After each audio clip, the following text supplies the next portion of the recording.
ഏതാണ്ട് ഒരു ദശാബ്ദകാലം കാത്തിരുന്ന ശേഷമാണ് റോയൽ ചാലഞ്ചേഴ്സ് ബാംഗ്ലൂരു കഴിഞ്ഞ കൊല്ലം IPL കിരീടം സ്വന്തമാക്കിയത്.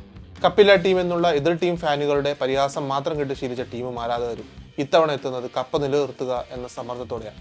ഒരു കാലത്ത് വിരാട് കോഹ്ലി അടക്കമുള്ള സൂപ്പർ താരങ്ങളുടെ വ്യക്തിഗത പ്രകടനങ്ങളിൽ ശ്രദ്ധ കേന്ദ്രീകരിച്ചിരുന്ന ടീം ഇന്ന് വ്യക്തമായ സിസ്റ്റമുള്ള ഒരു യൂണിറ്റായി മാറിക്കഴിഞ്ഞു. ഈ മാറ്റം അവരുടെ ശക്തികളെയും ദൗർബല്യങ്ങളെയും മുന്നിലുള്ള അവസരങ്ങളെയും ഭീഷണികളെയും ഒക്കെ ഒരുപോലെ കൂടുതൽ വ്യക്തമായി കാണാൻ സഹായിക്കുന്നു. ടീമിന്റെ ഏറ്റവും വലിയ കരുത്ത് ഇപ്പോൾ അവരുടെ മികച്ച ഘടന തന്നെയാണ്.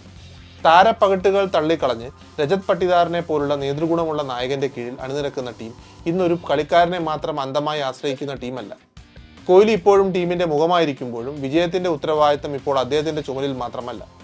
നായകൻ Patidar, Devdutt Padikkal, Krunal Pandya, Bethell, Romario Shepherd, Bhuvneshwar Kumar എന്നിങ്ങനെ ഒരുപാട് മികച്ച താരങ്ങളുടെ കോമ്പിനേഷനാണ് ടീം ഇപ്പോൾ. ഇത്തവണ കിരീടം നിലനിർത്തിയാൽ ഒരു ചാമ്പ്യൻ സംസ്കാരം ഡ്രസ്സിംഗ് റൂമിൽ സ്ഥാപിക്കാൻ അവർക്ക് കഴിയും എന്നത് അവർക്ക് വ്യക്തമായി തന്നെ അറിയാം. എന്നാൽ ഈ ശക്തികളോടൊപ്പം ചില ദൗർബല്യങ്ങളും നിലനിൽക്കുന്നു. വലിയ വിജയത്തിന് ശേഷം ടീമുകൾക്ക് സാധാരണയായി നേരിടേണ്ടി വരുന്ന അമിതമായ ആത്മവിശ്വാസവും നിലവിലെ ചാമ്പ്യൻ എന്ന സമ്മർദ്ദവും പ്രശ്നമാണ്. ഇനി അവർ ഒരു സാധാരണ ടീമല്ല. എല്ലാ ടീമുകളും ഇപ്പോൾ അവരെ തോൽപ്പിക്കാൻ പ്രത്യേകമായി തയ്യാറാകും. അവരുടെ തന്ത്രങ്ങൾ വിശദമായി പഠിക്കും. ഓരോ മത്സരവും കൂടുതൽ കഠിനമാകും. ഓരോ പിഴവും കൂടുതൽ വിലപ്പെട്ടതാകും. അവരുടെ ശക്തി ഒരു സിസ്റ്റമായി മാറിയതിലാണ്.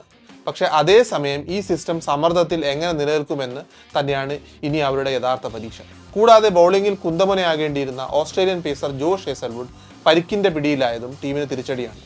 ലീഗിന്റെ ആദ്യഘട്ടത്തിൽ അദ്ദേഹം ടീമിൽ കാണില്ല എന്ന് സ്ഥിരീകരിച്ച സ്ഥിതിക്ക് ടീമിന്റെ ബൗളിങ്ങിനെ ആര് നയിക്കും എന്ന ചോദ്യവും അവശേഷിക്കുന്നു.